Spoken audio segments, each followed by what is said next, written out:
வேசித்தனம். என் மனம் யாதொரு ஸ்திரீயின் மேல் மயங்கி அயலானுடைய வாசலை நான் எட்டி பார்த்ததுண்டானால், அப்பொழுது என் மனைவி வேறொருவனுக்கு மாவரைப்பாளாக, வேற்று மனிதர் அவள் மேல் சாய்வார்களாக. அது தோஷம், அது நியாயாதிபதிகளால் விசாரிக்கப்படும் அக்கிரமமாமே.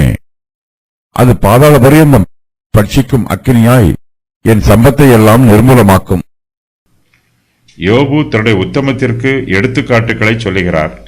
யோபுவினிடத்தில் வேசித்தனமோ விபசாரமோ காணப்படவில்லை. அந்நிய ஸ்திரீகளின் விஷயத்தில் யோபு மிகவும் எச்சரிப்போடு இருக்கிறார். அவர் பிறருடைய மனைவியின் மீது ஆசைப்படவில்லை.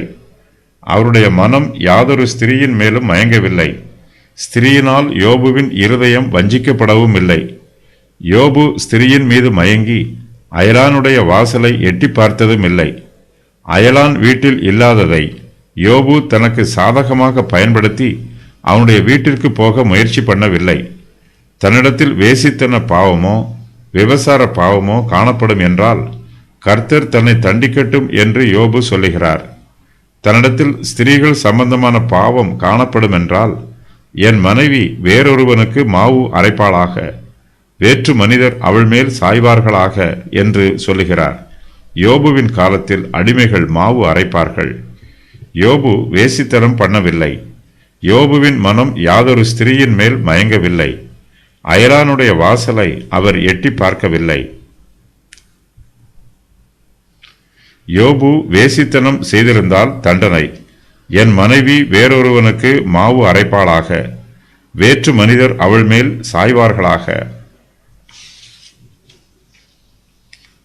நாம் பிறருக்கு விரோதமாக பாவம் செய்யும் போது பிறர் நமக்கு விரோதமாக பாவம் செய்ய தேவன் அனுமதித்து விடுவார். நாம் மற்றவர்களோடு உள்ள உறவில் நீதி உள்ளவர்களாகவும் உண்மை உள்ளவர்களாகவும் இருக்க வேண்டும். இல்லை என்றால் மற்றவர்களும் நமக்கு நீதி உள்ளவர்களாகவும் உண்மை உள்ளவர்களாகவும் இருக்க மாட்டார்கள். நாம் பிறரை வஞ்சித்தால் பிறர் நம்மை வஞ்சிப்பதற்கு வாய்ப்பு உள்ளது. விபசாரமும் வேசித்தனமும் தேவனுக்கும் மனுஷருக்கும் விரோதமான பாவம். இது ஒரு தோஷம், இது ஒரு அக்கிரமம்.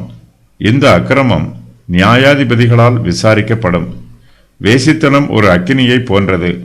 மாம்சத்தின் இச்சை நம்முடைய ஆத்மாவில் அக்கினியைப் போல பற்றி எரியும். இதை ஆரம்பத்திலேயே அணைக்கவில்லை என்றால் இந்த அக்கினி நம்முடைய ஆத்மாவை பட்சித்து போடும். வேசித்தனமும் விபசாரமும் பாதாள பரியந்தம் பட்சிக்கும் அக்கினியாய் என் சம்பத்தை எல்லாம் நிர்மூலமாக்கும் என்று யோபு சொல்லுகிறார். வேசித்தனம் ஒரு அக்கினியை போன்றது.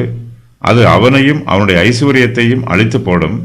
வேத வாக்கியத்தின் பிரகாரமாக வேசித்தனம் செய்கிறவர்களுக்கு சாபம் நிச்சயமாகவே வரும்.